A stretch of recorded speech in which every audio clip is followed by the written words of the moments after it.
한살매TV 구독자 여러분 안녕하세요. 유승주 이비인후과의원 원장 유승주입니다. 올해 노인성 난청 편에 이어서 새로운 주제로 다시 찾아뵙게 되어 정말 반갑습니다.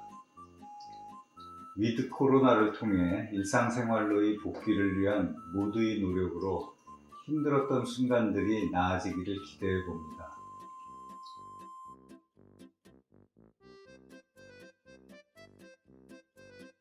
어르신들을 힘들게 하는 겨울입니다. 하지만 이 시기에 꼭 알아두셔야 할 어지럼증에 대해 알아보겠습니다.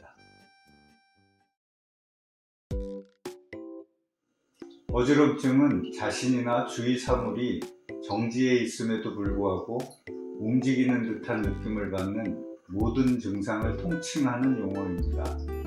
어지럼증은 전체 인구의 30%가 겪을 정도로 현대인들에게 흔히 발생하는 질병입니다.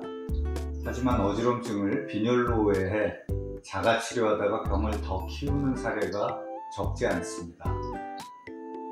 어지럼증은 다양한 원인으로 발생할 수 있으므로 자가진단을 통한 치료보다는 정확한 원인 파악이 중요합니다. 건강보험 심사평가원의 자료에 따르면 지난해 어지럼증으로 의료기관을 찾은 총 환자 수가 약 85만 명이나 되었다고 합니다. 특히 높은 연령대에서 어지럼증의 발병 빈도가 높은 편인데 60세 이상 어지럼증 환자 수는 41만 7천 명으로 전체 환자의 절반 수준에 달했습니다. 어지럼증은 대부분 경과가 양호하거나 쉽게 호전되지만 간혹 다양한 질환이나 상태에 의해 발생하기도 하며 객관적인 통증이나 현상보다는 주관적인 느낌을 표현하는 경우도 있습니다. 일반적으로 우리가 어지럽다라고 느끼는 것은 균형 감각을 담당하는 기관인 전정기관에 문제가 생긴 것을 의미합니다. 신체의 균형을 안정적으로 유지하기 위한 세 가지의 중요한 균형 감각은 귀안의 전정신경계, 눈을 통한 시각 정보, 관절의 정보를 전달하는 체성 감각계가 있습니다. 이외에도 정서적인 측면과 심혈관 계통의 문제로 어지럼증이 발생할 수도 있습니다. 이러한 복잡한 기능 중 어느 한 부분에 혼선 또는 저하가 발생하면 평형 감각에 문제가 생기고 어지럼증을 느끼게 됩니다. 이비인후과에서는 보통 신체의 이동과 평형 감각을 주관하는 감각기관인 전정계의 이상 여부를 확인하는 진료를 진행합니다. 어지럼증의 원인을 밝히기 위한 가장 좋은 방법은 어지럼증 발생 직후에 신경과 의사의 진료를 받는 것입니다. 다양한 검사를 통하여 전정계의 이상 증상을 찾아내야 합니다. 어지럼증이 심할 때에는 일단 환자를 가장 편한 자세로 눕히거나 앉히고 눈을 감은 상태로 움직이지 않게 하는 것이 중요합니다. 대부분의 어지럼증은 환자가 움직일 경우 심해지고 움직이지 않으면 가라앉는 특징이 있습니다. 갑자기 발생한 어지럼증이 편측마비나 발음장애 등의 증상을 동반하면 이는 뇌졸중을 시사하는 증상이기 때문에 즉시 병원에 이송하여야 합니다.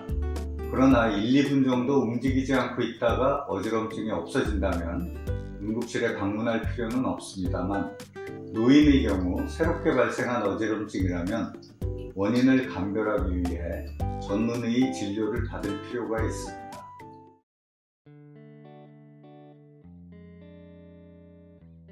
빈혈이 있는 경우에만 어지럼증이 발생한다. 어지러우면 빈혈 때문이라고 생각하는 사람들이 많습니다.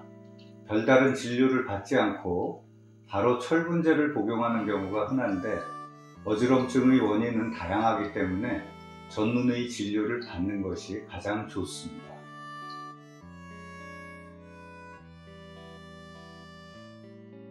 어지럼증은 잘 먹으면 낫는다.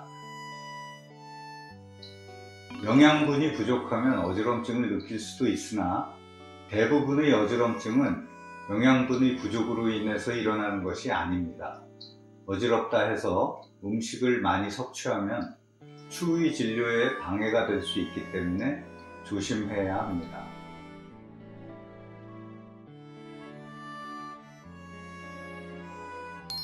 어지럼증은 추워지면 더 심해진다. 추워지면 자율신경계나 심혈관계에 문제가 있는 경우 더 어지럼증을 느낄 수도 있습니다. 추워지면 자율신경 기능이 증가하게 되고 교감, 부교감 신경의 균형이 무너지고 몸의 긴장도가 증가하며 신체 불균형을 초래할 수 있습니다.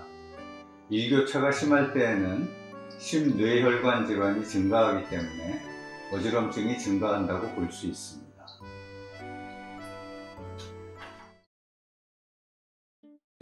첫째, 지나친 욕구불만이나 스트레스가 가능한 쌓이지 않게 해소법을 마련합니다. 적당한 스트레스는 긴장감이 있어 도움이 되지만 과도한 스트레스는 만병의 근원입니다.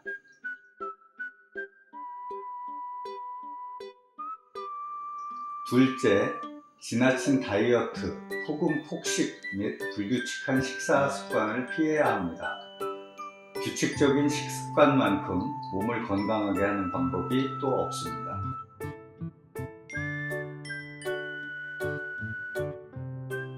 셋째, 밤낮이 바뀐 생활도 어지럼증을 유발할 수 있으므로 수면 부족과 과로에서 벗어나야 합니다.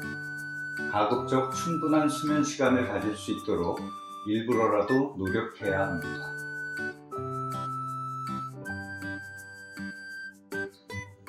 넷째, 적정 체중을 유지해야 합니다. 내과적 또는 심혈관계의 문제로 인해서 어지럼증이 발생할 수 있으므로 적정 체중을 유지하는 것은 어지럼증의 예방에 도움이 됩니다.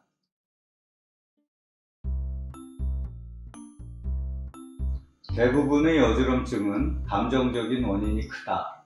X입니다.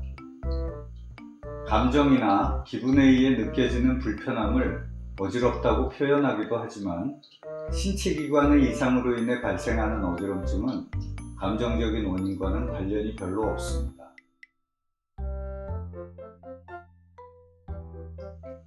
어지럼증을 방치하면 청력까지 이를 수 있다. O입니다. 달팽이관이나 전정기관의 손상으로 청각세포가 영구 손상되면 청력을 잃을 수도 있습니다.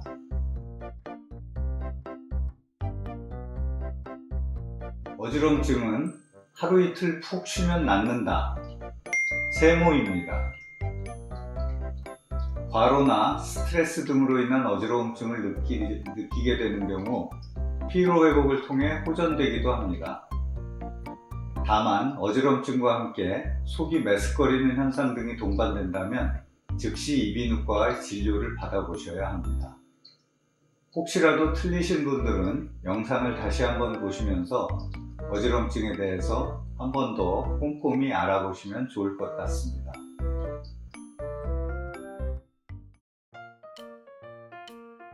오늘은 어지럼증에 대해서 알아보았습니다. 일상생활에서도 쉽게 느끼지만 추운 날씨가 되면서 더욱 잦아지는 어지럼증, 꼼꼼히 알아두셔서 건강에 도움이 되셨으면 좋겠습니다. 다음에도 어르신들이 건강을 위한 꿀같은 정보로 찾아뵙겠습니다. 혹시라도 궁금하거나 알고 싶은 정보가 있으시다면 댓글로 남겨주세요. 지금까지 유승규 이비인후과 의원 원장 유승규였습니다.